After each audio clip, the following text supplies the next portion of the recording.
Today, I'm going to be talking a little bit about analyzing Thomas Paine's Common Sense and comparing it to the Declaration of Independence. Both Paine and Thomas Jefferson make the same argument or similar arguments between the pamphlet and the Declaration of Independence.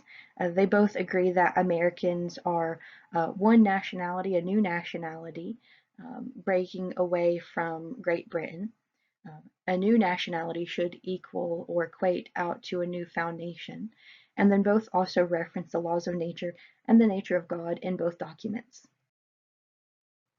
In Thomas Paine's Common Sense, he discusses the fight for freedom isn't just an American cause, but an example to all people. He has three arguments in Common Sense.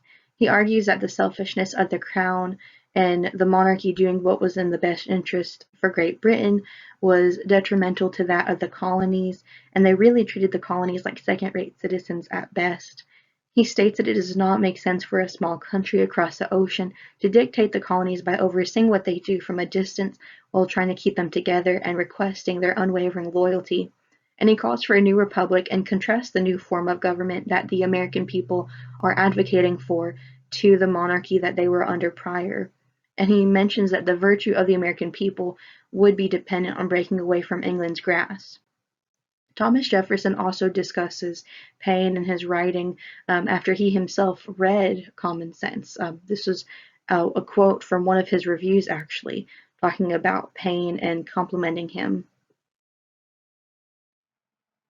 Like Paine, Jefferson also mentions that the political bands which have connected them to England should be cut. So he's more or less advocating for them to cut ties with Great Britain when he's writing the Declaration of Independence. He also references to the right that people have to change or abolish their form of government when it is no longer helpful but instead becomes harmful to them as a society. And again, like Paine, Jefferson mentions the tyranny that the American colonies were enduring while still being a part of the King's empire. He calls for the Americans to have their own government.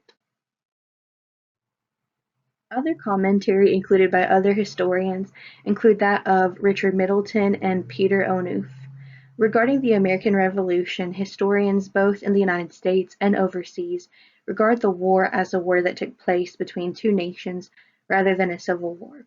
This is something specifically Middleton refers to in his book, The War for Independence. And he also discusses Thomas Paine as well.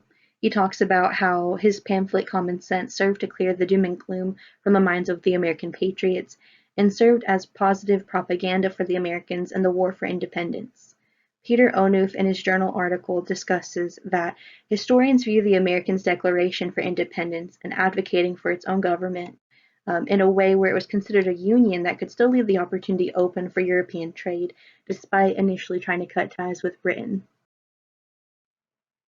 Some interesting facts I wanted to share about Common Sense was that, and this is ironic with it being near Valentine's Day, is that Common Sense helped encourage the breakup between the colonies and the Empire of Great Britain, whereas the Declaration of Independence was the official breakup letter.